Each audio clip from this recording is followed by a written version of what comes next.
హిమాలయాల లోతుల్లో తంత్రశాస్త్రంలో గుప్తంగా చెప్పబడిన ఒక మహారహస్యముంది. అది భగవంతుడు శివుని పవిత్ర 11 నామాలు.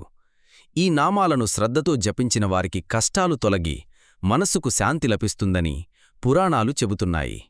ఈ పవిత్ర నామాలు ఇవి: ఓం మహాదేవాయ నమః, ఓం త్రిలోకనాథాయ నమః, ఓం విశ్వేశ్వరాయ నమః, ఓం గంగాధరాయ నమః, ఓం శూలపాణియే నమః, ఓం నీలకంఠాయ నమః, ఓం పశుపతయే నమః, ఓం అసుతోషాయ నమః, ఓం భైరవాయ నమః, ఓం సత్యస్వరూపాయ నమః, ఓం చిదానందేశ్వరాయ నమః. ప్రతిరోజూ ఉదయం లేదా సాయంత్రం శివలింగం ముందు లేదా మీ హృదయంలో భగవంతుణ్ణి భావిస్తూ ఈ నామాలను ఒక్కసారి జపించండి.